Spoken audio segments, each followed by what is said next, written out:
Information and data that's in the news and a lot of stuff that's not in the news. And so he's going to give us a little perspective, but of course, we're going to bring that perspective back to the kingdom and the message of the gospel. Like the show this morning where we did John 10, we're constantly trying to make the gospel relevant to people today. But of course, you have to hear the gospel first, and then we take a look at that in relationship to what's going on in the real world where everybody lives. So, without any further ado, I'm going to bring on James Williams, and hopefully this will be a test of everybody's mic. So I see that you're, oh, there you go. His mic is now unmuted. I don't have complete control here. But James, what's new on the Riddermark out there in the world? So. Oh, lots of things. It's been an eventful year. I think we've had a lot of things going on. I would say one of the topics that we talked about discussing today was pertaining to CAFOs, what we call CAFOs here in the state of Oregon, which are confined animal feeding operations. We're feedlots and different things like that for a large amount of animals. They're different for poultry and cattle, and we have a significant dairy industry here in the state of Oregon. So CAFOs are a big part of what make those operations successful. It's a part of how you do business on farms. Of course, small farms now, there's an argument that small farms are under attack, which I would agree with 100%. Some of them are under attack by larger agricultural industries because it's competition. And so we had an eventful 2023 session here in the state where there was some discussion around land use, as there usually always is. Land use is and continues to be the bane of my existence, and has been for the last 5 years that I've been in office. But there's another element to all this, and that's water. Water rights, and we're seeing that across the entire country and in different parts of the world. We're seeing war against farmers, and I use that term, in my opinion, quite appropriately, in France and parts of Europe, where there's a lot of constraint and additional impacts that are being placed on farmers that are making it harder for them to do business, especially on a smaller scale. We've seen it going in this direction for the last 50 plus years, where we've seen a lot of industrialized farming, where it's harder to make a living on smaller scales. But now it's just reached a point where there's subsidization of large corporate farming and a lot of requirements being placed on the smaller producers. And so it's just become, we're reaching a tipping point now where the idea of growing food to feed your family or just your community has become difficult. I don't know exactly which one of those you want to tackle first. I mean, there's a lot of caveats to Oregon water law, which I think you can tie to the kingdom and why we're not operating in the kingdom today, specifically around how we've structured our water law in the state of Oregon and in many of the western states. But also there's this conversation around land use and CAFOs and farm use and what all those actual requirements are being placed on people. I admit that in 2023, I was quite frustrated at the CAFO bill, which was Senate Bill 85. I don't want to spend too much time on that because it's done, it's over. And when it happened, there was an immediate injunction that was filed against the bill for being inappropriate and putting too many constraints on people. And so that's been working itself out. And I think the folks that what was the nature of that bill exactly, so that our listeners will have an idea of what you're talking about? Okay, perfect. So Senate Bill 85 had multiple versions, or what we would call a dash amendment, dash one, dash two, and so forth, went all the way to a dash four amendment. There was some of those amendments that we supported as some of the rural Oregon County commissioners. I was asked to testify against it. I could give you the exact date in which I was speaking on it, which was March 13th, 2023, and the Natural Resource Committee for the Senate met at 8 o'clock in the morning, and some of us testified, some of us did not, but the majority of us were on the same page, and we had had many conversations with both senators and representatives prior to that meeting on what the impacts of this CAFO bill was. What the bill was aiming to do, it was a conversation that was brought forward by some environmental communities that wanted to ensure that there weren't going to be impacts to the water table and the aquifers and water storage from some of these large CAFOs.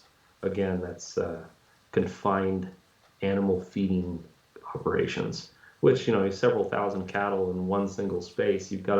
You might actually have to take a look at how much water you're using and how much what the water runoff situation is, depending on where you are in the state. Say you're in Tillamook County, where it rains 10 feet of rain per year, and you're at sea level, and your neighbor who is going to have that runoff or potential impacts on his land is, 40 feet away, and they're, or 100 feet away or whatnot. There could be impacts to that, even if it's a pre-existing use on that landscape. And it's an allowable use on agricultural land for these farming operations. But the environmental community, who don't like a lot of these animal operations and they like to put them out of business and put pressure on the agricultural community, was making an argument. For the most part, no one was paying attention to it. They were, not giving it a huge amount of credence. We were listening. And the legislature can't necessarily ignore things when it comes up. They can't outright ignore it intentionally. So what transpired to was a bill that was going to put a hold. You can't take pre-existing use away that was granted to someone based on their property rights and allowable use. But what they were going to do was stop and pause any additional CAFOs from being cited until they could evaluate whether or not there was going to be impacts in this area, what could be the impacts. They do things that are called land use compatibility statements. When you're granted the ability to build this, it's not that a denial is even on the table. It's that, okay, you have a right to do this. You have property rights, and this is your land. Completely understand. It's zoned agricultural, but we want to make sure that you're going through a process to ensure that you're not impacting other neighbors. And it's the way land use law is structured.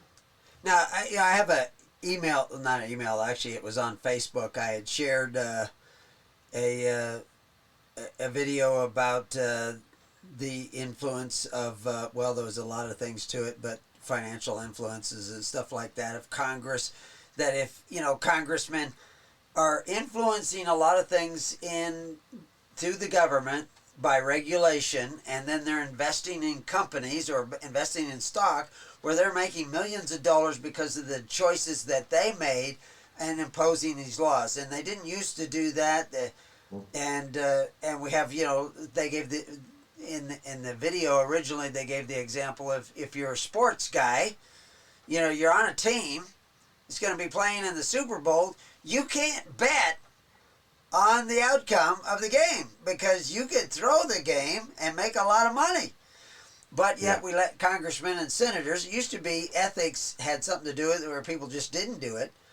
And they set aside their businesses while they were congressmen. But now we know congressmen and senators become millionaires because they do this. Now what you're talking about is a little bit different, or can be.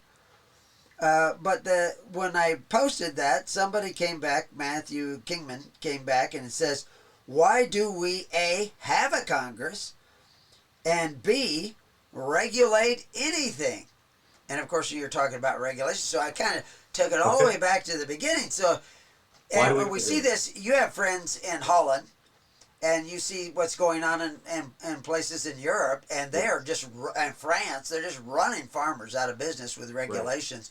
Already, if you don't take government subsidies, you can't even run a farm in Great Britain. Right. You won't be able to make a living.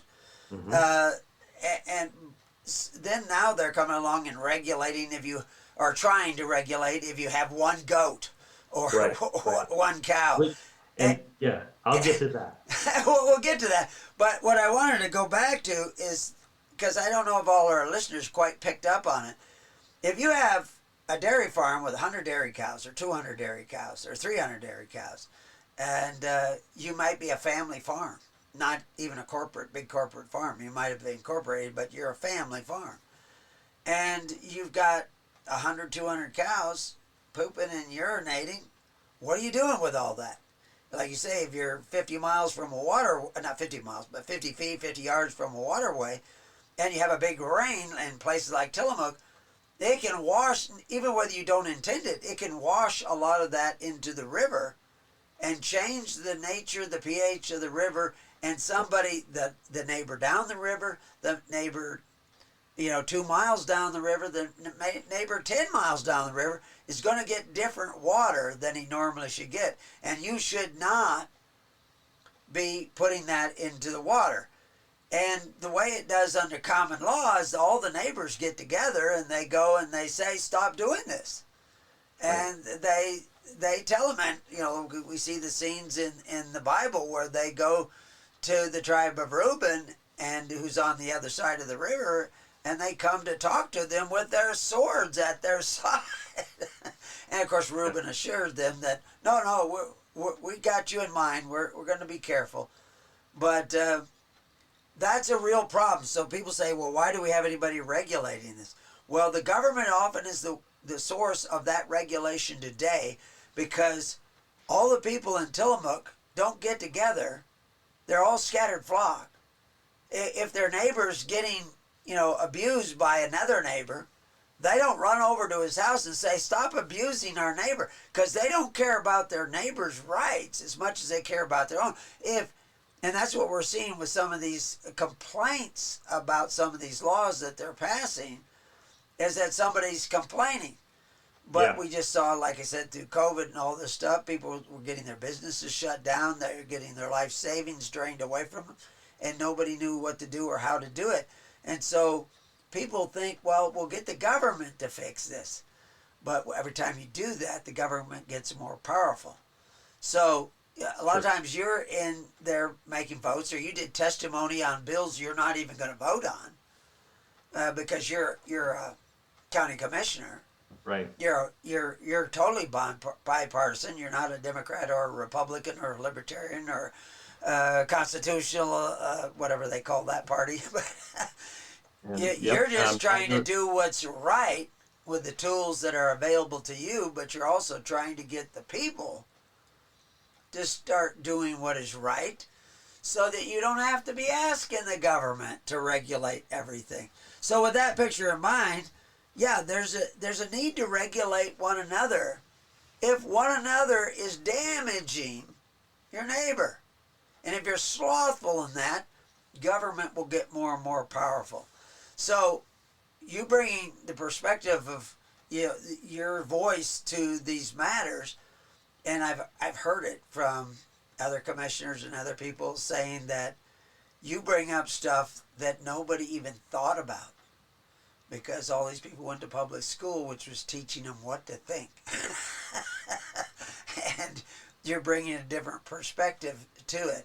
So, yeah, I appreciate that. I guess I would say there are a lot of good commissioners, though, that, and the fact that I may be the first person sometimes on an occasion to mention things that no one had thought about before. The fact that they are willing to listen to that, though, and consider it, and they think, oh yeah, I didn't think about that before. That may be true, but they understood it, they identified it, they recognized it immediately, and they drew an immediate moral opinion as to whether or not that is a right or correct perspective. So it wasn't that, okay, fine, I may have mentioned it, but it was written on their hearts. It was there because otherwise they wouldn't have recognized it as being the correct perspective to have and consider it then with with a thoughtful perspective. So I don't know if I would necessarily say that um, that many of the men and women that I work with are without a considerate heart and without empathy and without a desire to do the right thing as well. And the you're making a very good point on what how, the involvement that is necessary on behalf of the people, and to avoid the slothful, selfish behavior that so often gets us into trouble. And this CAFO bill is the perfect example of that. And I would share something that you've heard me say before, and we've said it many times. I've said it many times.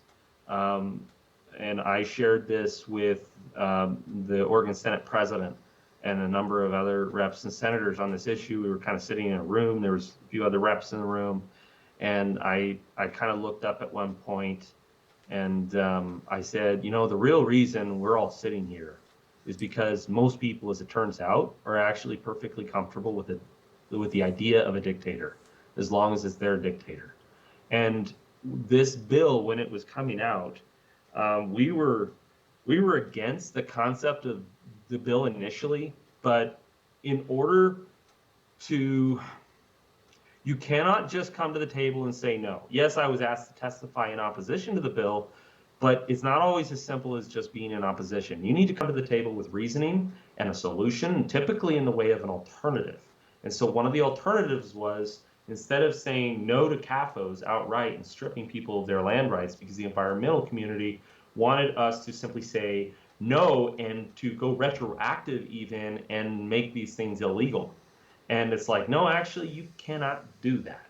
And the legislature should not have that power. But again, they wanted us to have that power. And some people, if they're not policed correctly, and they don't police each other, especially when they're in that position of power, they will take it on and they will do it, and unless people challenge it. So the alternative from us was, we looked at within Senate Bill 85, there was Section 12, which pertained directly to land use. And we found that that was where the county nexus actually existed, and where we could actually engage in a meaningful way. And we cited things like ORS 30, 935, right to farm, ORS 215, local ordinances on farm use, ORS 633, prohibitions to prevent production of seed products. There's a whole ORS specifically there within state statute to prohibit local governments or any government from impacting or prohibiting farmers from producing seed. And and so there's all sorts of things built within state law. Now, there is a requirement that has been on the books for many years. Now, you mentioned earlier, you know, about like, okay, you're going to have this big operation within 10 miles or something of this operation, and you got to make sure that you're not actually impacting your neighbor either. You know, have some empathy and consideration for how this may be affecting them. Well, in state law, it's actually half a mile. DEQ will not issue a permit, or the Oregon Department of Ag for these things if you're located within half a mile of a fish-bearing stream, unless you can show mitigatable tools, implementation, or implement mitigatable measures. And so Section 12 has a whole lot of elements within land use that we could take into consideration. And we said, all right, well, what we could live with, because we're against the idea of outright, you know, closing these operations down because it's going to hurt farms all across Oregon, we'll go with a temporary hold, sunset date on the bill. I believe it was 2027 when this bill would just expire. So basically, Oregon Department of Agriculture and DEQ and one other agency, it might have been Oregon Department of Water Resource, they were charged with trying to figure out, okay, what are the damages? So you have this group coming to you, the environmental community, and they're saying, look at all these impacts. this is affecting people. You know, there's huge amounts of waste and so forth. And so the state can't just ignore that because you could be putting people's lives in jeopardy, and the state feels it has a responsibility to the citizens that and residents that live within their state boundary. We can get into a whole other argument about who actually owns the people or not, and who the people and what altars the people pray to, but that's another subject entirely. The point is that the state recognizes a responsibility that they have to protect the welfare and well-being of the citizens and the residents of their state. So they say, okay, we'll look at it, we'll evaluate it, we'll see if this is actually true or not. And we said we were fine with that. Many counties in Eastern Oregon and rural Oregon especially were like, it's not really a problem. For Lake County, for instance, we have about 4 or 5 CAFOs. One of them is over on Arrow Gap. You know, there's a big feedlot up there. There's a couple in the county, but they're not significant, and we're about 45 feet above sea level. There's no waterways. 4,500 feet above sea level. 4,500, sorry. Yeah. 4,500 feet above sea level. My apologies. 4,500 feet above sea level, and there's really there are no fish streams within any distance to any of that. We do have a critical groundwater area within the north end of our county, but there's nothing cited within that. They have there's no impact to that. There's very few cattle even on the north end of the county, at least in the Christmas Valley area, because they just grow hay there. They don't necessarily grow a ton of beef. So we don't really have a CAFO issue, and we didn't see any impact to even a pause because we didn't see anything really being cited anytime soon. So we could just go through this process. Here's the wrinkle. There's a county in Western Oregon, Linn County, with 3 very conservative commissioners, one of which has been in the office for about 26 to 27 years, Roger Nyquist, who basically cuts rank, abandons AOC, goes and does his own testimony, because prior to this bill coming about, there was an application from a farm, an actual farm. We're going to talk about who's actually against farming and everything here. There was a poultry farm there in Linn County that was looking to site a CAFO, and they had a confined feeding area that they wanted to get a permit for, which technically in the state of Oregon is an outright approved use. You go to the planning director and say, I want to do this. Planning director signs off on it. I don't even know if we charge for it in Lake County. It's basically just a sheet of paper saying, okay, thank you for letting us know that you're doing this because it's an outright approved use. I think there might be some requirements around it. You might have to pull like a $20 permit. I'm not sure. But this is in Linn County where this whole thing is taking place. And as far, I actually think, and I could be wrong on this, but it actually may have already been an established use. Like it was an old farm, been there for a long time, and they had been doing this for a while, but they never actually got a sign-off approval to do so. So they go make it right. They go bring it to the county. It goes before the planning commission. The planning commission approves it. Done. You're done. You're good to go. A bunch of neighbors who had moved into this area, moved into farming country. They had acquired conditional use permits for non-farm dwellings on agricultural land. So they're not actually farming. They just want to live where it looks nice. And they want to live in a farming community where there are farms. And they get permission to do this. So it's kind of an outside of the use of that land because they want to have like a residence and for residential purposes, but they're not actually farming. Right around this place. But when they apply for this permit, they all get a little note in the mail saying so-and-so is going to go and put this CAFO in. And turns out a bunch of these neighbors are a bunch of pills. And they decide that they're going to appeal this. And because they don't want to, I don't want to smell a bunch of chicken manure. You already do. You moved into an agricultural area, a bunch of NIMBYs. And NIMBY, for those who don't know, is short for not in my backyard. But I've always said is that turns out your backyard ends at your fence line and everything beyond that is someone else's property, and you better learn how to live together. And unfortunately, these people didn't know how. So what happened was the planning commission had approved it. It gets appealed to the board of commissioners, and the board of commissioners sway to public opinion and deny it. overturn the planning commission's decision. They deny the application. The farm turns around and appeals to the state. Again, what altars are we praying to here? But they go to the state because they couldn't get a fair shake from the local government Or the local people. or the local people. Because people say it's the government's job, that they're taking away the rights of my neighbor. For me. Yeah. Right. And so that empowers the government more. But it was interesting. Some of the things that come out of this, and of course we're going to try to always bring this back to the reason you have a powerful government that is regulating everything you do is because you've been slothful in the weightier matters of dealing with law, judgment, mercy, and faith. You don't mind taking away the rights of your neighbor for your benefit.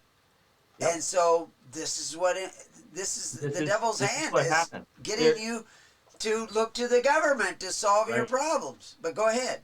No, it's true. I mean, right now you've got all these articles that are going around and they're trying to say that, oh, look at how bad the government is to farmers. It was the people who didn't care about the farmer. And they were perfectly fine with Commissioner Nyquist stripping landowners of their property rights. They were perfectly fine with that, as long as it was that neighbor. They didn't want their rights being inhibited, or what they perceived to be their rights, even though they were all living in homes that were probably approved with conditional use permits that were outside of the more appropriate use of the land, which was for farming. And so they all decided to gang up together against the farmer. And now the government's looking like the bad guy. Well, I mean, the reality is the majority of governments, are actually perfectly fine filling that definition of dictator. They will fill that role as both savior of conservation or enforcement. And while the victims make arguments about owning the land and being free, which neither are usually correct, there's this it creates this huge debacle. And so this gets appealed to the state. The state turns around and overrules the county and says, no, you can't deny this person their land right. They have an allowable use on agricultural land. They meet the criteria. If you wanted to put restrictions on them or put some conditions of approval, fine, but you can't just strip them of their land right. They meet the requirements. So this gets appealed. Meanwhile, right as this is kind of happening, right after this bill, Senate Bill 85, comes into the legislature in 2023. And it's in the long session. We're talking about a lot of things. The counties are all on board. We're okay with a pause. Commissioner Nyquist gets up there and he says, I think this is appalling that the state thinks they can overrule the counties and they can take local discretion away from the counties deciding their own fate. Well, gee, I mean, that's my argument, but you're being a dictator with it, and you're not being fair to your people. And well, he was just overruling the normal, rights of those individuals to farm on farmland. Correct. And the people that are doing it are people that are not farmers who got a special permission to use farmland for non-farm use. Correct. And as soon as they got in there with their little houses and their little few acres, they start taking away the rights of all the farmers around them. And their neighbors. And then they're wondering, they're saying, they're the first one to scream dictator. Mm-hmm. Yet they are all little dictators. And what does the Bible say? Well, we always bring this, that's my job, bring it back to the Bible. I know you can do it too. We take bites out of one another. Yeah. We took away the rights of our neighbor, and now we're complaining about being devoured. So people say, oh, why do we have a government that regulates things? Because you don't have people that are protecting the rights of their neighbor, and the only one left to protect the rights of the neighbors is the government. They can't go to their neighbor and say, my neighbors are taking away my rights, so they go to the government. And it makes the government more powerful. Now, you'll get special interests coming in, giving $250,000 or $25,000 or $2,500. The price for selling your vote has gone down in the world in a lot of places, and the government becomes the handmaiden of special interests. And those special interests often want to see the big corporate farms succeed and the little family farms go belly up, because you should not need a lawyer to farm the ground or milk a cow. Right. But they are making so many regulations that this ends up being. And what you're showing is how what seems like a legitimate thing and should have been resolved locally with the people of integrity and honesty, but instead they're looking to the government. So now I know that you're getting to know a lot of these people, you speak to a lot of these people, and they're starting to look like, oh yeah, we're actually, and guys you know really personal, we're absolutely willing to take away the land use rights of other people. We had the same thing with somebody wanting to start a trailer park. Where people miles and miles away from this trailer park, which was going to have very low impact. 20 miles away. 20 miles away, wanted to stop that individual who bought this land to create a few trailer spots so that people could come and stay, and it was like RVs and stuff like that during the winter months or summer months or whatever. Yeah. And they're 20 miles away, and they're stopping them from developing their property to make a little income for themselves and be independent and provide a service to the community and people who come through. Those people who come and stay in those trailers are going to shop in the stores during the months that they're there. It's going to improve everybody's life. It's on a huge piece of ground that is surrounded, and it's only a small amount of sites. And people, like you say, 20 miles away were trying to kill that, and absolutely thinking that they're within their rights to do this. Mm-hmm. Because we've spent so many years not tending to the weightier matters, not caring about our neighbors as much as we care about our own rights, or our children, the neighbor's children. Our focus as true Christian or even Jewish, because this is what the Jews had to do under Moses, they had to care about other people. If otherwise you allow oppressors to come in, and that's why they turn to Saul. Saul, solve our problem. We have corruption. We have people abusing other people. We don't want to take the time to go and solve it ourselves. We'll select Saul, give him the power to do it. Mm-hmm. And so it's very basic, very fundamental, very grassroots, the solution. But people it's very easy to complain about government. When we did our Article 2, Section 22, and I mentioned that several times, people we know saw that influences outside of the state, not just outside of your district or your county, but influences outside of the state were changing the way in which these congressmen, commissioners, mayors, all these people holding public office were voting and protecting or not protecting the rights of the people in their constituency.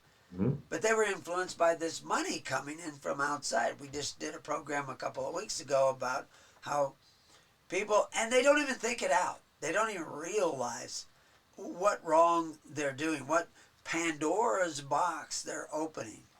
They just say, well, I'll get an extra $2,500 in my campaign fund.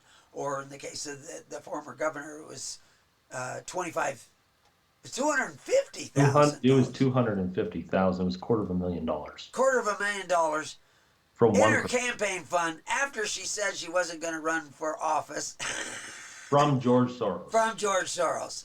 And that's just, such a blatant... You don't need to necessarily say, though, that was for something that she was going to do, being that she wasn't going to run again. I mean, we could just chalk that up to what the Bidens might consider a delayed payoff for services rendered. For services rendered. And then you can point to, see what we did for her. We could do the same for you if you play ball with us. And I use George Soros. There were a lot of other people that were lobbying out there and trying to get votes, and And a lot of times, like you were discovering in that last show, you were pointing out that somebody was paying these guys checks all on the same day to get them to vote a certain way, and they thought, well, yeah, oh, why not? Nobody's explaining to them. Wait a minute, you're just selling your vote here. But you found out that the money was coming from this company, but that company had the money that they got from another group that you don't even see. They're not signing the check over. Right. They have this action group that's signing the check over, and it's not hidden away. No, for those who wanted to look and were actually curious, it was it was discoverable. Yeah. And I Well, you actually found just most of ran, it on your phone when yeah, you're walking from office to office. I had a person from the Oregon Department of Energy that was here just the other day. Um, it was on Thursday, and sat down with them for a little meeting with some of our local nonprofit that we had here in Lake County, and that subject came up, and they were like, "Oh, did you see that article?" And I got real quiet, and I just sat there. And based upon some things that I had already said, the person caught the look on my face, and they looked over, and she said, "Was that you?" And and I go, oh, I think the secret's getting out. I think everyone kind of suspects that someone let the cat out of the bag on this one. And I have a feeling she brought it up specifically to see what my reaction would be, because I think the rumor is that I did let this out, and I don't think the cat's gonna stay in the bag much longer. I think everyone kind of knows that I was the tattletale on that whole deal. Well, you were And actually accused of maybe being the author of the bill to begin with, or a part of yes, it. and that was why I got so involved in it, because I was so upset about the fact that people were using my name inappropriately. I didn't even know about the bill, and the reason I didn't know about the bill was because the author of the bill was actually trying to keep it from me Yes. and keep it secret, and that pissed me off. Yeah. Excuse my French, but I was, um, it was very frustrating on that whole deal, and I do take a certain amount of pleasure from seeing people get their hands slapped on that whole deal. Going back to Senate Bill 85, the original intent was that this was only going to affect operations with more than 700 dairy cattle or over 1,000 head of beef, that were operating CAFOs. And it was only for those that were within a half a mile of a fish stream Right. or fish passage. So, there were a lot of confinements to this bill, but like I mentioned at the beginning, there were several dash amendments that came out, going from the original one or two dash amendments that we said that we could support if done in this way. Suddenly, there was a dash three and a dash four after after Commissioner Nyquist spoke, and the most stringent, most terrible version of the bill came out, and it was very frustrating for all of us, because we had one county that was off on their own little tangent, because they were mad that they got overruled, and got caught being a bunch of little dictators. And the state was actually the good guy in that whole deal, in my opinion. I mean, I think they did the right thing. It was a non. They were very not unbiased. The LUBA committee, the Land Use Board of Appeals, the people that are on that, they actually looked at it and they said, nope, this is allowable use. This has gotta go. And they got upset because it was on record now that they were obvi- clearly showing bias. The commissioners were catering to a group of people rather than to what was right. And that group of people were not concerned with the rights of their neighbor. And this is a classic case that can be tied to biblical principles. And it's gotten more complicated because there was a water element that was brought into this as well, not from Senate Bill 85, which did inadvertently make it to where even us, if we have a concrete pad where we milk our dairy cow, it would be very difficult for us to go and file with a DEQ permit so that we could show a water waste plan where, if the cow takes relieves itself, where that water is actually going to go. And is it going to damage the water table? What's your plan to mitigate this? I mean, it doesn't even, just looking at it logically, we live in the Oregon High Desert. This is going to evaporate before it makes it 2 inches into the ground. It's all going to be gone. But there'd be huge, a process for someone with one dairy cow or one goat or whatnot. It was nonsense. And it harkened me back to stories of the kulaks, in Russia, and this war against farmers and those who actually are fortunate enough to own land and are looking to take care of not only their families, but we've always maintained that we might have to take care of our whole community at some point one day. So that's kind of Yeah, if you create a state that has too much power, and we've done that by being slothful in taking care of the rights of our neighbor, then, like I say, outside influences, of which we see a great deal of in the world today, will come in and try to gain influence over that entity that we allowed. They talk about the mark of the beast. Well, the beast is a government, a big, huge government that has all kinds of power. It has all kinds of men in it who can exercise authority one over the other. And the reason it gets all this power is because people are slothful in taking care of what is righteous. Yes, the guy who asks, why do we have anybody that can regulate this? Well, because you're not. You're not gathering together in the tens, hundreds, and thousands so that when you have a big dairy farm that comes in, and we had this for years and years in America, corporations were, like paper mills. Paper mills are the way in which they process paper, can produce a lot of unsavory things they have to get rid of, and a lot more than a dairy cow, and they dump it because they've created these processes of breaking down the pulp of the paper and everything, and they would dump it into the river. I used to camp along Isaac Walden League Park right next to a paper mill. Well, 20 years before, you smelled the stink coming out of the paper mill, but now the paper mill has organized itself so it doesn't. But partly, a great deal of that pollution we saw in rivers in America was stopped because individuals got together and used the courts as they were meant to be used to say, look, you're polluting this river downstream. Now, it went way too far before anybody did anything about it. But they said, you're damaging all these people. And they decided not to do that anymore. And they think that they fixed this because the government made regulations. Well, I can guarantee you, DEQ is not your salvation. no. So, where your salvation is you have to learn to care about your neighbor and your neighbor's rights as much as you care about your own. Right. And the only way to do that is to create bonds between you and your neighbor. And this is what Christ knew, that you had to start taking care of one another, the charity of one another. But right now, 90% of the charity in America to take care of the needy of the people is legal charity. It is, which is not charity at all. It's an oxymoron. Legal charity is that you got the government taking away from your neighbor to provide you with benefits. And that's become pervasive. And of course, I quote Polybius all the time, and if anybody goes to Preparing You, look up what Polybius had to say about that 150 years before Christ. But it was the same thing that John the Baptist was saying and Jesus was saying.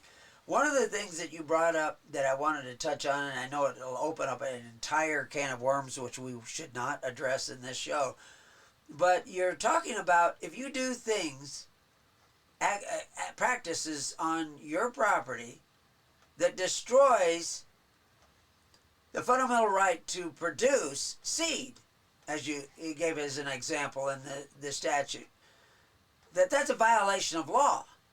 That you can't hamper people on the production of seed. Right. Yet, we can look right in the news for the last 20 years. Mm-hmm. GMOs have been running seed producers out of business. I mean, we used to have 600 seed cleaners throughout the Midwest. We don't have a single one. They were mobile seed cleaners going around cleaning seeds so people could replant their same wheat or whatever it was that they were growing.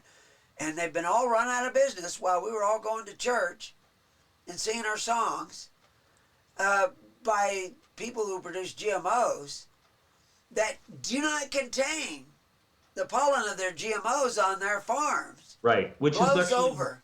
which is why this law actually exists. In 2017 is when it was implemented, or 2013 was when the first draft, and then it was amended again in 2017, right? The year before I even started to run. And the reason that was put into place was because of the impacts from some of that on seed producers in the state.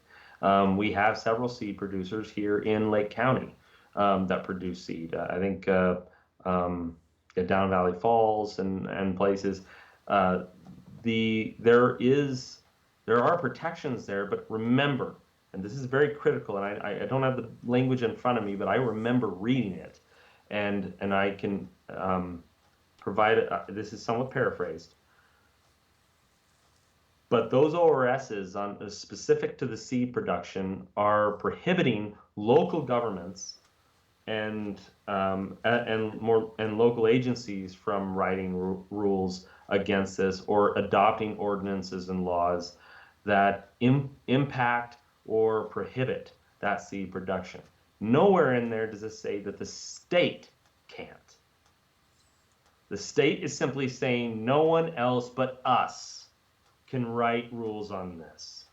So, and of course, it's just an ORS. It can be revisited at any time. And they're saying, in the meantime, you don't get to write rules on this, period.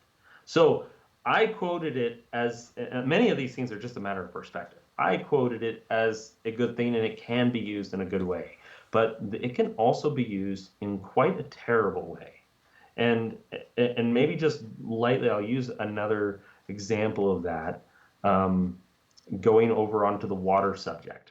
One of the big things that's come out in that same article that's been touching on the CAFOs is water restrictions, and there's this element that they're using satellite imagery to quantify who's using water illegally, and then they hone in on those people and send them a letter and say, hey, you don't actually have a water right, or you're operating outside of your water right that you don't have, you're irrigating more acres than you should, stop. This has been going on for a number of years. Just recently in Lake County, there were several landowners who I will not name on this show that were pretty egregious offenders. And what they would do is they would put an end gun on their pivots, and then those end guns would pick up additional acreage outside of the acres that they were actually irrigating, and including the highway. It was including the highway, including my county roads that were in Washington. You're not supposed to water roads. Not supposed to do that because you would actually drive over the roads. It costs somebody else money, and it also creates a hazard. Yeah, it does. It creates a hazard. You could drive over the roads and see your road oil actually being washed away. This like color, like road oil is just being washed off because this end gun is sitting there pounding the water, pounding the highway in the middle of summer. As a pivot goes around in circles, for those people who don't know how that works. It's my job to maintain those assets and to be a good steward of those dollars, and it's really difficult to do when other people think that they can abuse it. Well, some of these individuals were the worst offenders of utilizing water to irrigate acres they did not have a right to irrigate. The north end of our county, and this is where water law gets even more complicated. I'm not going into prior appropriation rights in the way Western states actually value. Oregon law, constitutionally and statutory, provides that all water is publicly owned. Okay, that is unfortunately that's the reality, with only a few exceptions. And therefore, the state actually interprets this, because Oregon law says it's a public resource. The state interprets this and claims authority and jurisdiction over all water throughout the state and views it as a public resource in that way. I don't know if I would necessarily agree with the state's interpretation, but again, that's the way they look at it based upon the language that was provided in the Constitution and the statute. So they come in and they say, we're going to police this. To make matters more complicated, Lake County has a unique history of having the first moratorium placed on additional groundwater usage in the state and in the state's history. And it was implemented not by the state, but by the landowners. The landowners went to the state and said, we want a moratorium. And you would think, why would someone do such a thing? These are water laws been in existence in our state since 1909. And groundwater has been subject to permit requirements statewide since 1955. But all of a sudden in 1970s, a bunch of landowners in Christmas Valley go to the state and say, hey, we want to put a cap on this. We don't want anyone else getting it. So you can look at this in two ways. But first, what happened was, while Harney County to our east and Klamath County to the west are both losing up to 3 feet in their aquifer per year, Lake County is losing on average between 2 to 3 inches tops across the board. Our aquifer is in fairly good shape compared to everyone else around us.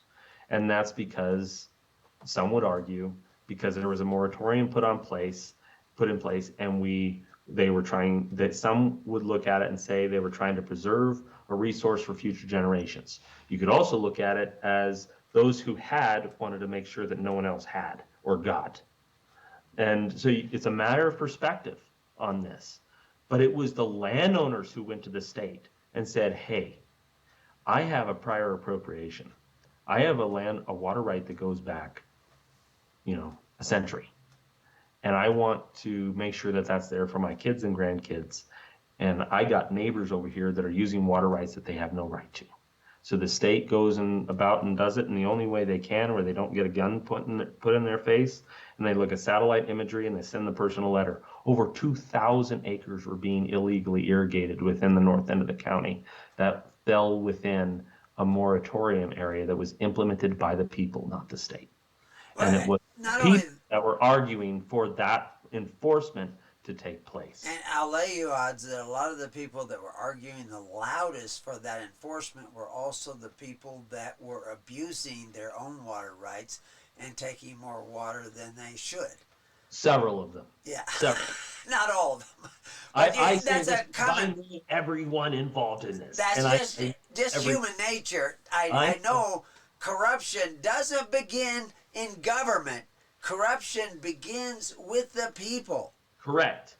That's my point here, is that we can point to the government, but the reality is the people get the governments they deserve. Yeah.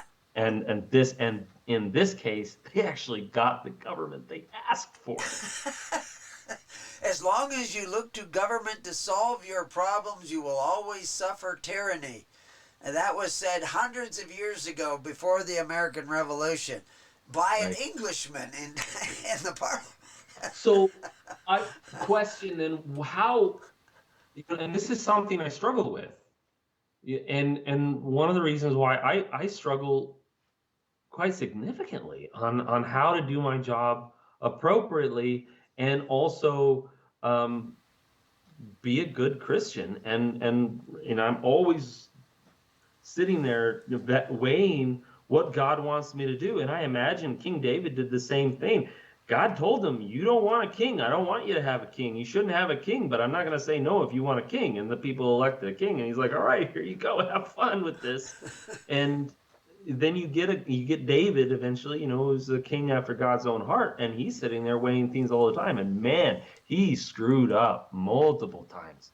I mean, if I did anywhere near the stuff he pulled, and I mean, I just can't believe sometime when you really put your mind to it, the stuff that David did, and God forgave him, and we're all read the Bible and we're like, yeah, but he repented. Do you realize what he did? I mean, put it in context. I mean, the dude went and intentionally tried to get a guy killed and succeeded in getting him killed so he could mess around with his wife. I mean, and we look at that and we're like, yeah, but he repented. Terrible yeah, but he suffered for it. The consequences weren't going to go away. But because, who did he end up, the child that he was producing at first, that child died. Later on, he had Solomon. Solomon was breaking every rule in the book. And I was just in an interview where somebody asked, what about Solomon? And I talked about it this morning on the show because of what Solomon was doing. And I said, people think that because Solomon was there, everything he was doing was God's plan. God's plan was that if you want to have a king, the repercussions is he's going to end up taking and taking and taking and taking and taking and taking. And you're going to cry out, and I'm not going to hear you. That's God's plan. Man, That's and why he that's warned such you ahead of time not to do it. David was a king after God's own heart because that wasn't the only repentance. He also instituted a draft. right. He instituted a number of things, but then he Forced repented of them. contributions from the people. Yeah, and he started to force the contributions of the people. Not nearly what Solomon did. Solomon hewed the stones of the altar, but the altar was still, well, it wasn't entirely, but pretty much. It was still free will altar. Saul only forced a contribution of the people to supply his military. The social welfare of the people was still supplied by free will offerings under Saul. And of course, that's what Saul was elected to be, as the commander-in-chief of the military. And to maybe, because of that, he was allowed to fire those people in the government of Israel that were taking graft and corruption. He could fire them. Now, they could have got rid of them through the tens, hundreds, and thousands, but they decided, no, let's give a king the power to decide. And of course, we see later David had the power to fire the money changers, which was those people in government taking graft and corruption. It was the porters of the temple. And then along comes Jesus, and he actually fires them. But today, we go back to Article 2, Section 22, you could have stopped a great deal of the graft and corruption that was going to 80% of the people holding public office. And we showed the data, we showed you the printouts of the actual who was taking the bribes and who was refusing them. And the people didn't act. They didn't say anything. And now and so I'm equating this with that Article 2, Section 22, and the people's lack of attending to the weightier matters. We did it here with seed production. And that first bill that we talked about a couple of weeks ago was about the power that the state assumed it had in relationship basically to the power grid. They were going to turn over to private corporations, Right. which is a part of what we call corporatism. Right. And you said no, and you kind of stood in the gap there a little bit, along with other people that you gained support from. But one of the things I know from day one, when you first took on this job, and it's probably still this lurking back there, but you don't bring it up all the time, but I get to because I ain't running for office, is you can't do your job without the support of the people. Mm-hmm. Because there's a lot of forces out there that, they were probably pretty upset with that amendment that you put in the bill. Yes. And I know you've been offered jobs by some power companies, I don't know if it's the same ones, but that would pay a lot more than the job that you've taken. But the reality is you're going to ruffle feathers. But I know that deep down, you want to ruffle the hearts of the people so that they start attending to the weightier matters. And recently we've done a couple of shows where we mentioned, in fact, I got a call from somebody in the Midwest that thought it was real good that they were starting a militia. And I said, no, it's not a good deal. It's a really bad deal. Because unless you deal with your own hearts of caring about your neighbor as much as you care about yourself, in other words, wean yourself off of, or go cold turkey as far as I'm concerned, with the legal charity offered to you by government, and start becoming what Christ was preaching, where you took care of the social welfare in your society through faith, hope, and charity instead of the force and fear and fealty that is required by governments. Until you deal with that, if you got a militia that actually overthrew some tyrant somewhere in the world, it would become a tyrant. Because if you think you're going to gain your freedom by the use of the sword, I have nothing against having a sword or a gun. I got a sword right behind me, and there's an axe back there too. That was a gift from somebody in the network. But the reality is, your salvation is you have to love your neighbor as yourself. That's the commandment. All the commandments hinge on those two things. Love God, who's the giver of life. God's not taking away the rights of the people. He's not taking away the rights of his neighbor. But he also has to actively love your neighbor's rights as much as you love your own. You have to love his right to produce a crop, to have a dairy cow or 10 dairy cows or 50 dairy cows, like you said. These rules should only apply to 700 because that's reasonable. Because 700 dairy cows along a stream in Tillamook can cause damage to the neighbor. Sure, it might even cause damage here in Lake County, but Yeah, Tillamook County, where it rains 10 feet per year and there's a lot of people, it's yeah, all I could lowland. probably see Yeah, that. that water's going to go downhill. It's going to go into the thing, and it should be watched. But then you can go to Europe and you can see that they are using it to gain control over the food supply Yes. and the farmers. And But, there are those people that would do the same in America, and they would succeed if Americans don't wake up to what right. Christ was Yes. really preaching. What's happening in Europe is an image of what could happen here. And Yeah, yes, right now we're only talking CAFOs, and then we're going to talk, 700 cows to 1,000 or whatever. But what happens tomorrow? What happens next year when they come back around? Because I mean, I could literally, I want to read you just one comment here that was said by an environmentalist, um, just on this same thing. Environmentalists say the new law is the modest step towards protecting drinking water in Oregon. A modest step, quote unquote.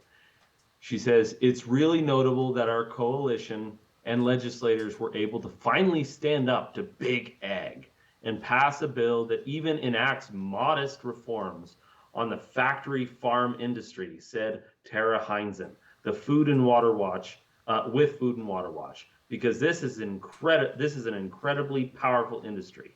This bill doesn't go nearly far enough, she said, but it is good to see the state finally take groundwater overuse by factory farms seriously and put even a modest temporary limit on exploitation of the so-called stock watering loophole that has allowed factory farms to take virtually unlimited water from scarce groundwater resources.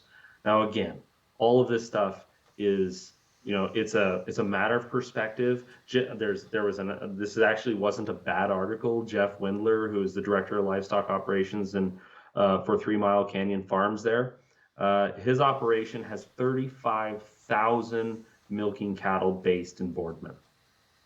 35,000 milking cows.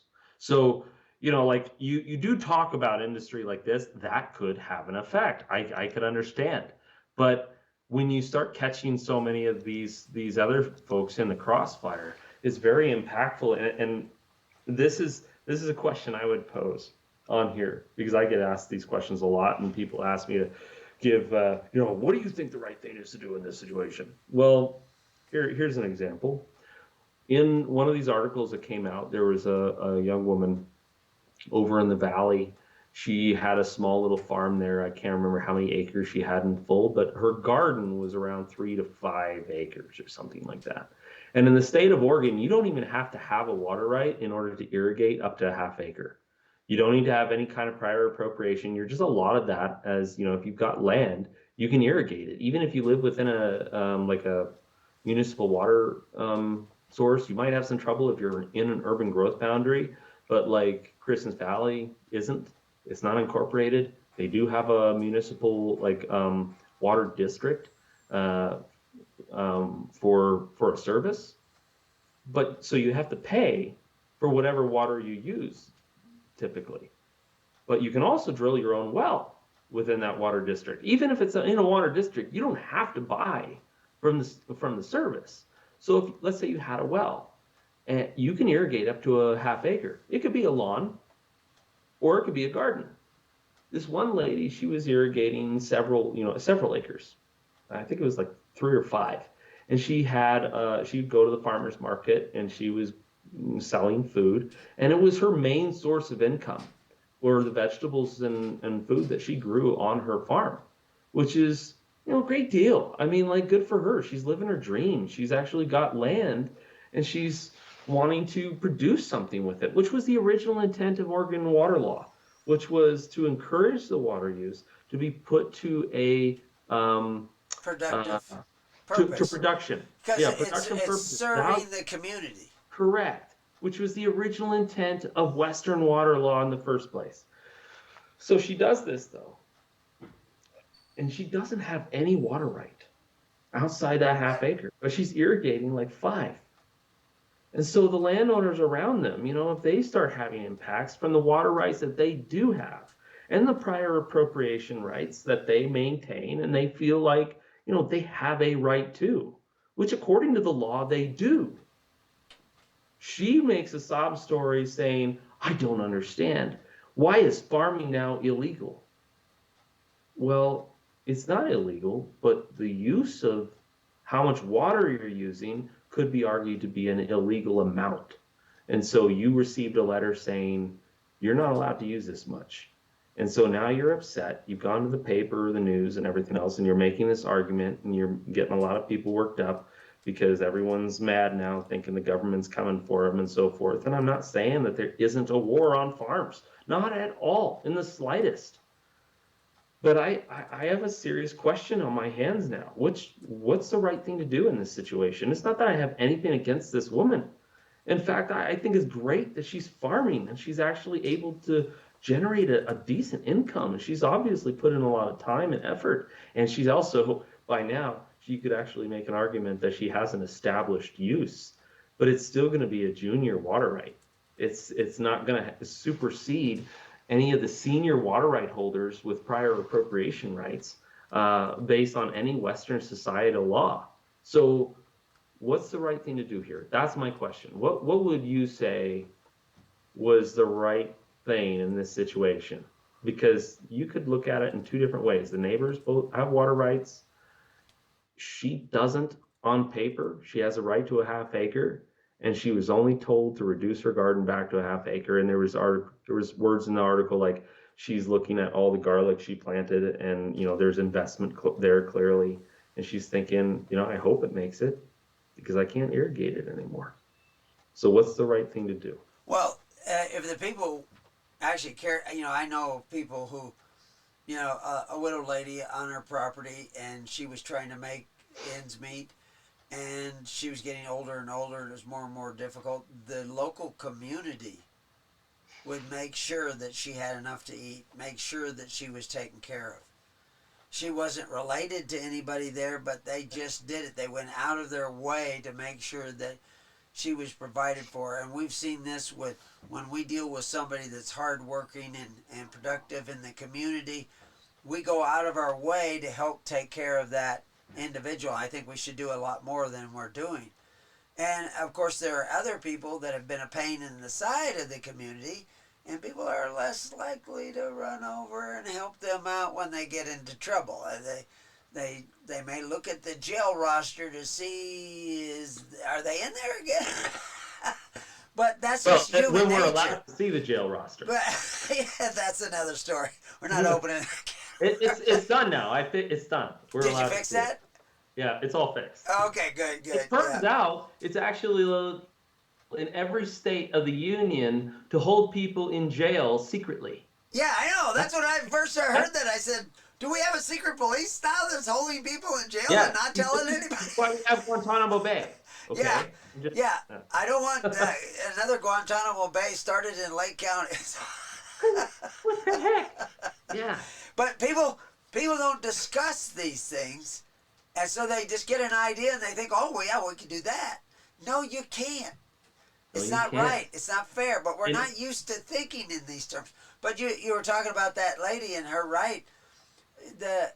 We've seen it in this county where somebody has a water right, or maybe they've exceeded their water right, and they're pumping out of their well, and everybody else's well around them is dropping in level.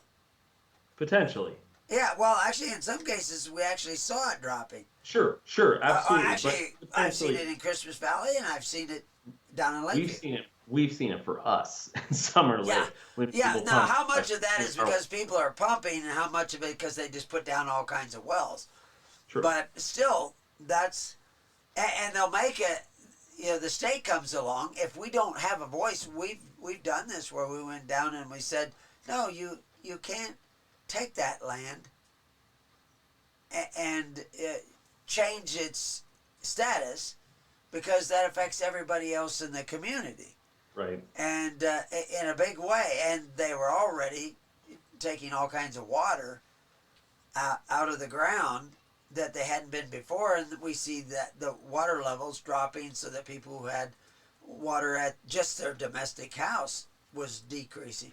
But anyway, the more you are required to care about one another on a day-to-day basis, the welfare of one another on a day-to-day basis, the more it will be easy to come up with a solution where you have an industrious old woman.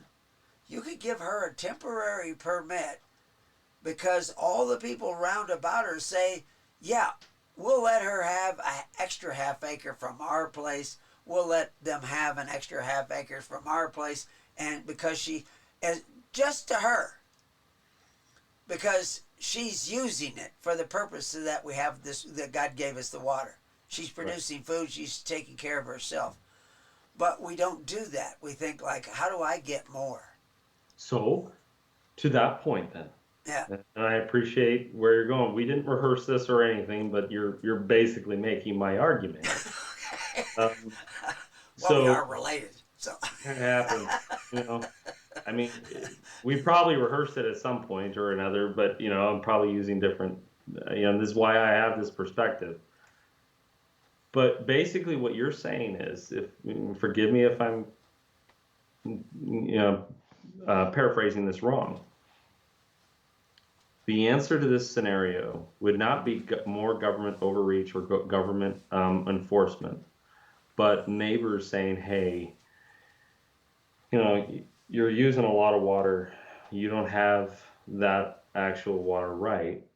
Would you be willing to, okay, can I give you some water right here? The state's gonna come in and they're gonna put some enforcement on you. So can we work this out together? Are you interested in buying some of my water rights? Or, maybe I could give you a half acre, and maybe if you'll buy an acre of water right from me, I'll give you a half acre for free, whatever, you could work something out where, and maybe I get a discount or something on your vegetables, whatnot, because I think you're doing a really great job and you're using the water appropriately. And I'd like to ensure that, you can be successful and continue doing what you're doing, but that we do this fairly, because the water that you're using is actually impacting mine as well. Maybe it's the surface water even, and you're pulling too much water from the stream and it's not getting to me because you're upstream from me. Yeah. And give examples like that. The thing is that people can work this out, but they have to sit down and have the conversation. And like you're saying, this could be a temporary use that she gets to use some of their water, what they have as a water right, as long as she's alive. And then it comes back to you when she finally passes away. But you don't want to give it away to a corporation that never dies. Yeah, you're but not you allowed can give to it sell away to her temporarily. You're not as allowed long to as sell she, it, and this is one of the things that you're always mitigating is like, you want the power of the county. Okay, you're going to put in a solar farm, or you're going to do this, or you're going to do something that impacts the land, or you're going to clear all this. And we want the right to say, yeah, this corporation can come in and do this, but you're also going to impact our roads. You're also going to impact our... So you have to regulate that because you're dealing with these undying corporations all the time that coming in. But you have to put the individual... Because this is where the rights come from. They don't come from corporations. They don't come from the government. They come to individuals. But if individuals won't even have that conversation, if the only thing that they say is, hey, can you come as a government and stop that person from having an RV parked 20 miles from me? Because I don't want to see any... I want to be able to look 25 miles out my front window and not see anything else. Like you said at the very beginning of this conversation, your backyard stops at the end of your backyard. Yeah. It isn't Everything your neighbor. Beyond that is someone else's land. You don't have any power over your neighbor. But if you work together, you'll be stronger as a community, so that when those outside interests, whether they come from George Soros or the CCP or wherever they are coming from all over the world, what is it? it's not the New World Order. They call it WE, whatever it Oh, is. The World Economic Forum, Forum. WEF. Yeah. Uh, yeah, these people want to have control. You know, like they say, you'll own nothing and you'll still be happy. Well, if we own nothing, who owns everything? Because somebody owns it. You know, somebody has the right to control it. And the only reason that even comes up now is because we haven't been able to be good stewards on our own property with our own neighbors. Where Right. we are a scattered flock, isolated, away from each other. And if we don't come together, we'll die one by one at the hands of those who do not have our best interest at heart. If you want God to hear your prayers, you have to hear the cries of your neighbor, and that's something we always go back to. But we've gone over. We've almost been here for an hour and a half, and I think we really. I don't know. Is there anything else that you wanted to bring up? Okay. No, great topics. Hopefully that we'll be able to put this on YouTube, and I appreciate him taking the time. I see we have a number of callers. Nobody raising their hand for a question. I don't see any questions. Matter of fact, I didn't see any activity in the chat room, which is a good sign. Because when they're not listening, they're chitter-chattering in the chat room. But if they have any questions, you got a couple of minutes, or maybe even less, to put them up. But I think we really covered a lot of this subject. And we did bring it back to the kingdom, that all the loss of liberty in the world today is because we're not doing what Christ actually said to do. We're not doing what the Jews aren't doing what Moses said to do. The Muslims aren't doing what Abraham said to do. The Christians aren't doing what Christ said to do.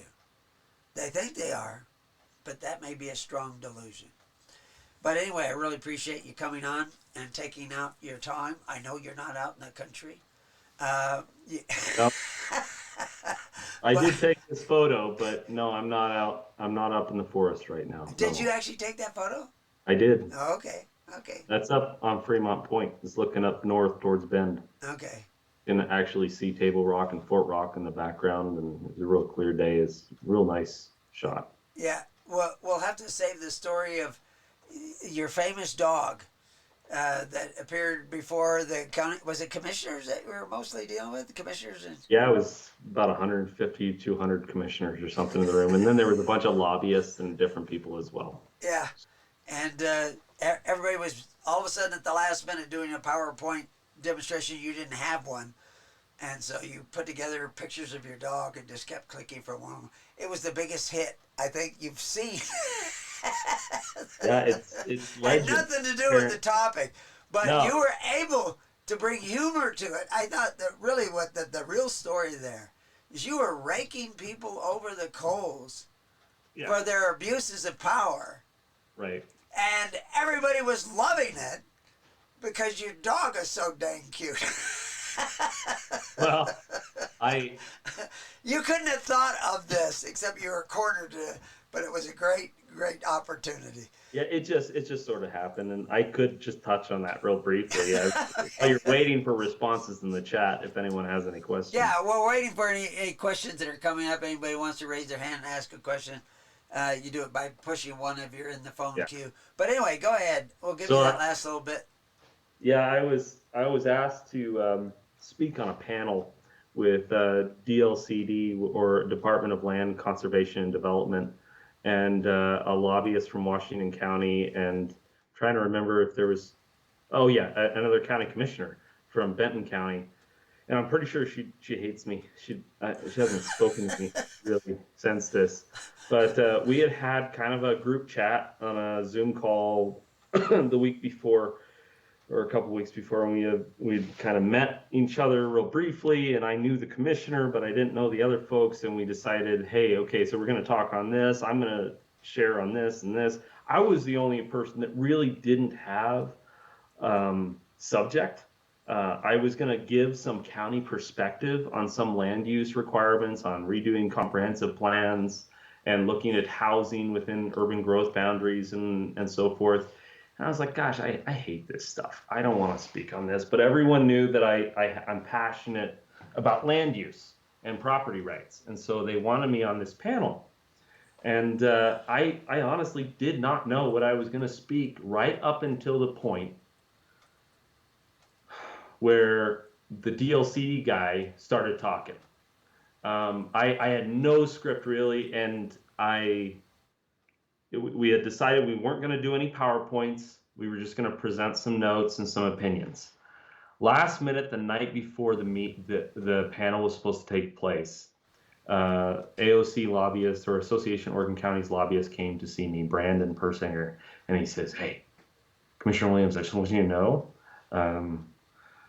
so-and-so is wanting to do a PowerPoint, and it's big." And I'm like, oh my gosh. And I was going through dinner. It was really late at night, and I was tired, and I was thinking about just going to bed. And I said, is it a good PowerPoint? He says, it's detailed. It's got a lot in it. And I said, oh gosh, dang it. We agreed we weren't going to do PowerPoints. So is everyone doing PowerPoints? And he says, I guess the DLCD guy now says he's going to try and do a PowerPoint too if she's going to do a PowerPoint. I'm like, oh my gosh. I have nothing. I'm going to look like an idiot up there. I have nothing whatsoever. And it kind of irritated me because we had agreed that we weren't going to do PowerPoints. And I hate putting them together, and I'm not going to do it at the last minute. So I said, you know what I'm going to do? I'm just going to go put up a bunch of pictures of my dog. And I'm just gonna randomly throw pictures of cute dog up there, and see what happens. See how she likes that, because and people will look at those. And he says, okay, well, if you're gonna do that, all right, you do it as your own risk. And I was frustrated, and the lobbyist from Washington County says, oh yeah, that's a great idea. I'll do it too. I'm like, no. You'll get in trouble if you go toe-to-toe with a commissioner. You can't do that with an elected official. I can, however, because I'm not. It's not considered insubordination or inappropriate. So I said, let me take care of this. I'm going to do this. So it happens. I've got all the pictures uploaded. I went through my phone and found a bunch, sent them to Brandon.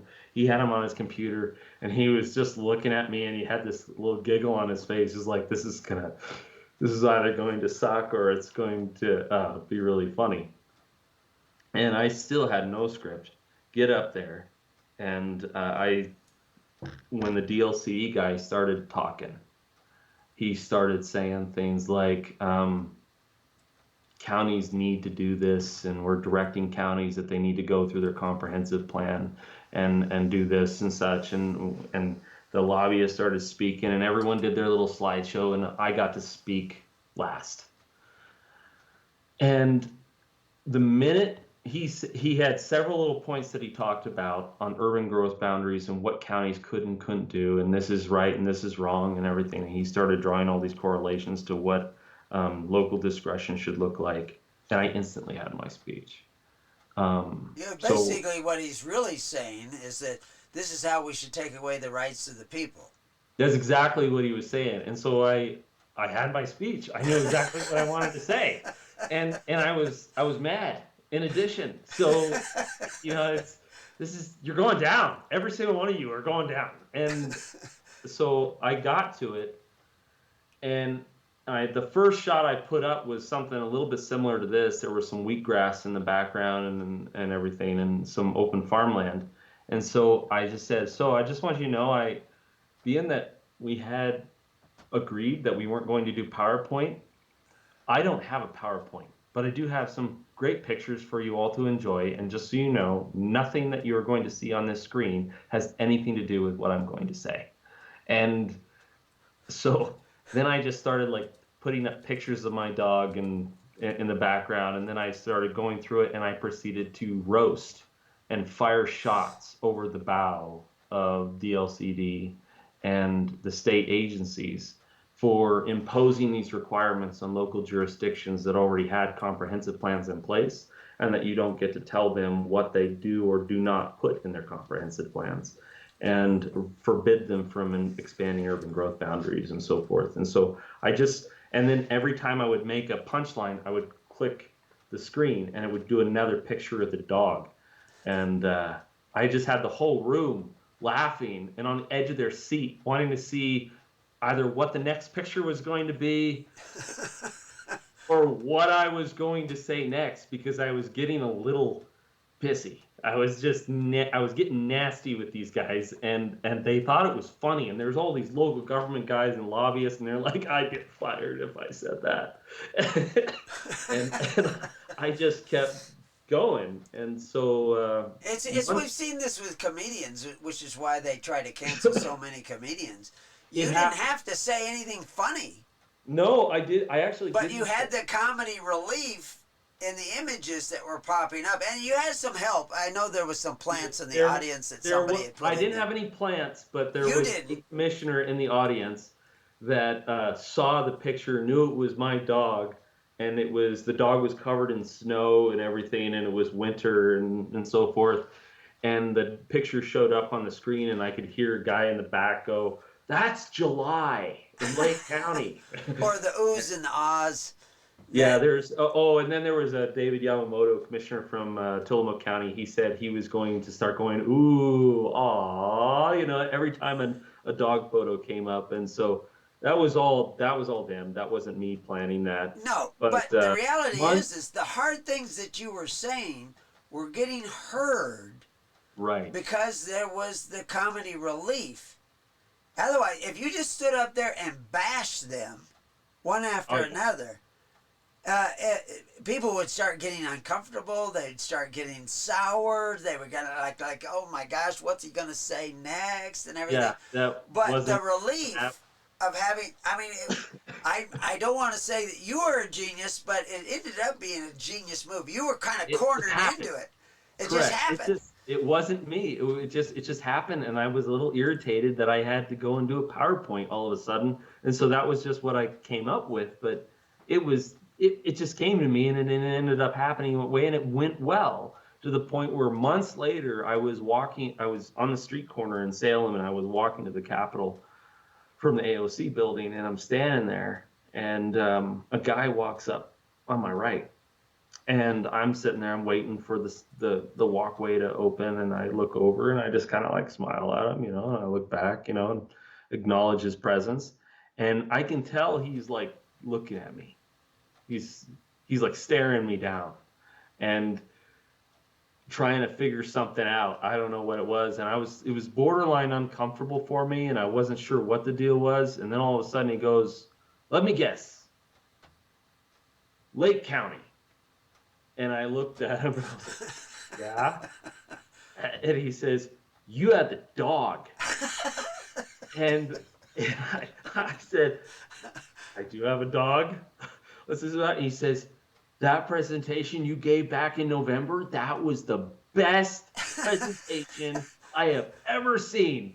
And he said, "You were great." And I just, I was like, "Okay, thanks, man." Well, one of the things is I know of some of the farmers that you're dealing with, some of the innovators who are actually doing real imaginative things with water and ground that they couldn't get water rights on, and they've done things that are conservation, innovative things that you couldn't hardly even imagine or come up with.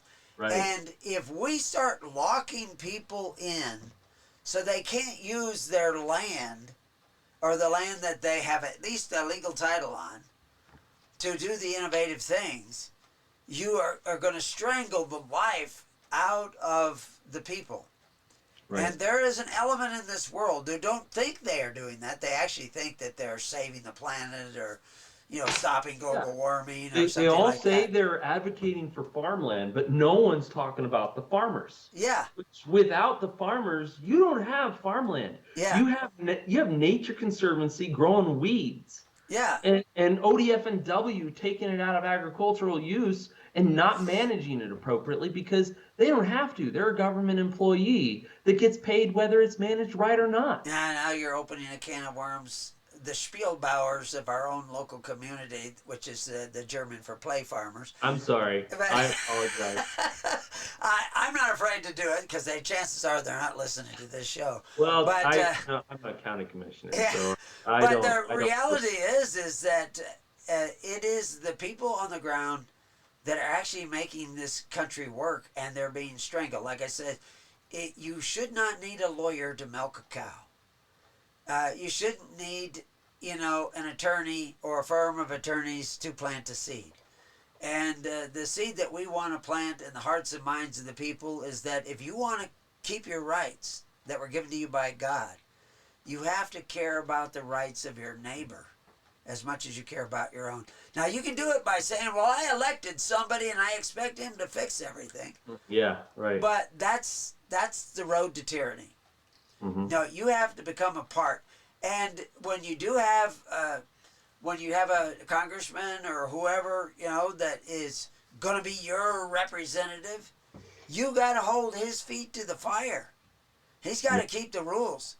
When they did away with Article 2, Section 22, Oregon was toast, in my opinion. Right. What you're doing now is mostly out there trying to awaken people to the fact that they have to go back and take their responsibility and keep their heads above water long enough to make it through whatever is coming. But you can't force them to do the right thing. And it goes back to that lady, her neighbors it would be great if her neighbors came and worked out water right appropriation with her so that she didn't have to lose those acres and she could still grow all that food. But I can't, in my position or any commissioner, force people to operate in faith, hope, and charity.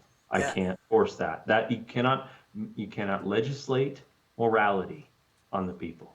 And what you're seeing is there are elements that come along. Sometimes they're good intention, but they don't understand how things really work. But they're hampering the rights of the people. And every time that you make that stand and make it, there's a lot of people that are diametrically opposed to what you believe, but they actually, because you treat them with respect and honest in dealing with them, they're willing to work with you. Now, I'm sure there are people behind the scenes that would like to see you gone out of the picture. Oh, no, I've got some knives in my back.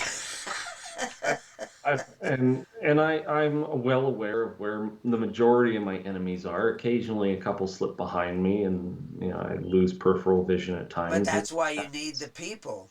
That's right. More and more people wake up to what we need to be doing if you want your freedoms back, you have to take your responsibilities back. And if you find an actual congressman or senator or county commissioner or mayor or whatever in your community, you have to hold his feet to the fire. And, when he's out of line, you have to say, like you're out of line. In the long run, that's tending to the weightier matters of law, judgment, mercy, and faith, which is one of the things. That's a quote for people who aren't used to hearing me. Christ condemned the Pharisees because they would not attend to the weightier matters. And I have asked minister after minister after minister, what did Jesus call the weightier matters? And they did not know. Now, back to the question, that's another full circle on our rabbit trail. Well, why do you have to have a Congress? Why do you regulate anything? And the reason you have a Congress is because you're not the government of the people, for the people, and by the people.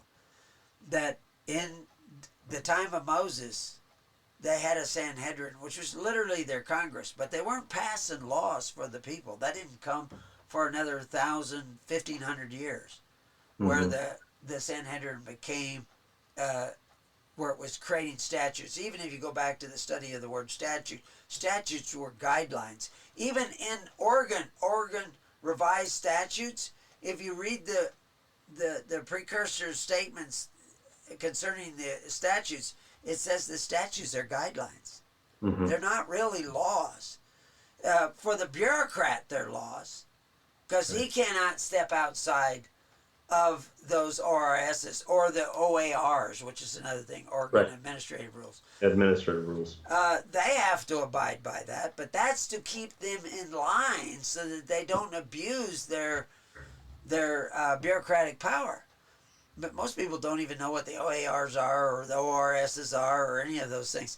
But they also don't know what the kingdom of God is. And if they start to find out what that is, even though you're all back in the bondage of Egypt, and there's a lot of people gunning for your rights to take them away so that you own nothing and still be happy. I don't know how you're going to legislate happiness. You have the right to pursue happiness, and that's it. Yeah, Whether or you not can't you find legislate. it, that's up to you.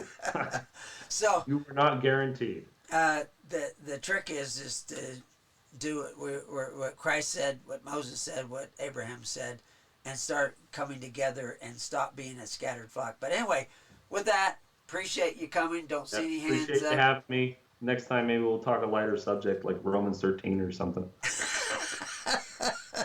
I think we can make that pretty heavy too. Okay.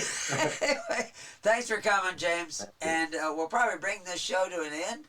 And I'll play their theme music. And thanks everybody for coming in the chat room. And next time maybe we'll do some of the things that we had prepared for today. But until then, peace on your house and may God with you. God bless. God bless. Bye.